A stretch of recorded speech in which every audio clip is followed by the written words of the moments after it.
বকখালি বাজারের sunrise model স্কুলের তৃতীয় শ্রেণীর মেধাবী শিক্ষার্থী মুসলমান তাসনিয়া জান্নাতকে নৃশংস হত্যার প্রতিবাদে এবং ফাঁসির দাবিতে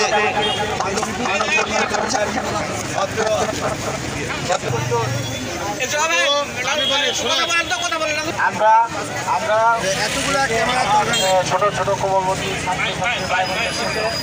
আমরা সর্বোচ্চ চেষ্টা করতেছি যারা পলাতক আসামি আছে দেখে ধরার জন্য।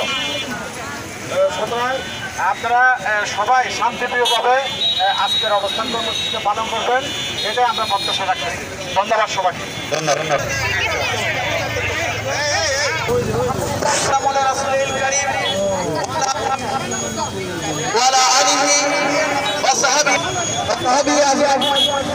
আজকে আমরা এমন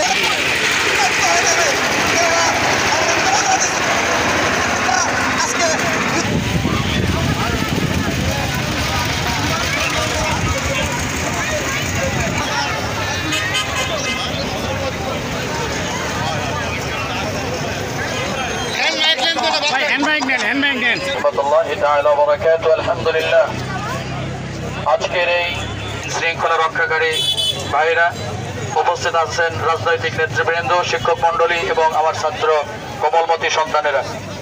বক্তব্য খুব লম্বা নয়, একটি করার পরে আমরা তৃতীয় দিনের মাথায় বাচ্চাটাকে আমরা উদ্ধার করতে সক্ষম হই আলহামদুলিল্লাহ।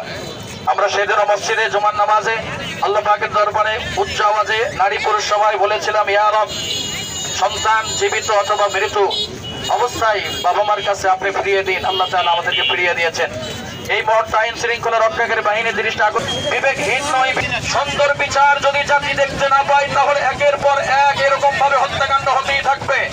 তথ্য প্রযুক্তির যুগে আমরা বিশ্বাস করি না আসামিকে পাওয়া যাচ্ছে না, এটা আমরা বিশ্বাস করি না। তথ্য প্রযুক্তির যুগে অনতি বিলম্বে আসামিদেরকে যারা সরাসরি সম্পৃক্ত এবং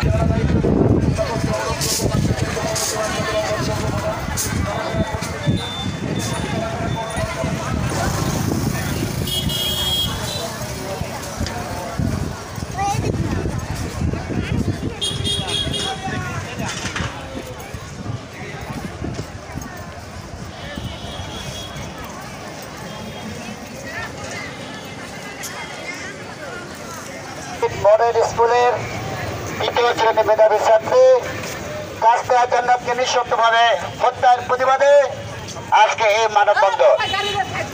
মানববন্ধনে সকল সাংবাদিক বৃন্দ ভাই এবং আইন শৃঙ্খলা বাহিনী এবং সানরাইজ স্কুলের শিক্ষক ও কর্মচারী এবং আমার ছাত্রছাত্রীবৃন্দ আবার আসসালামু আলাইকুম। আপনারা হয়তো সকলে তো জানেন যে তাসনিয়া কিভাবে তাকে হত্যা করা হয়েছিল। এই তাসনিয়ার এই হত্যার প্রতিবাদে আজকে মানববন্ধন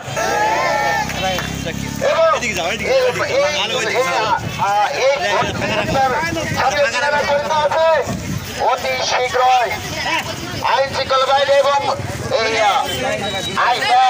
আইন শৃঙ্খলা বাহিনী সহ এবং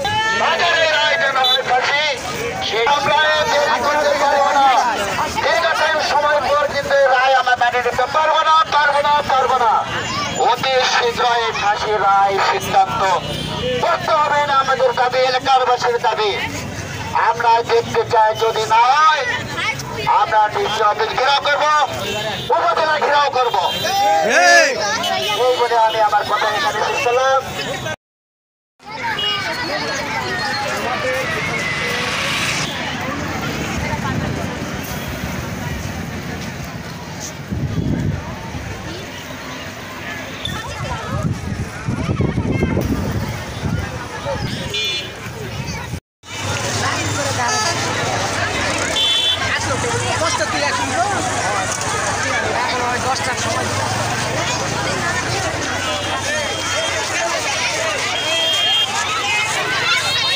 রাজ্জাক দেয় নিউজটা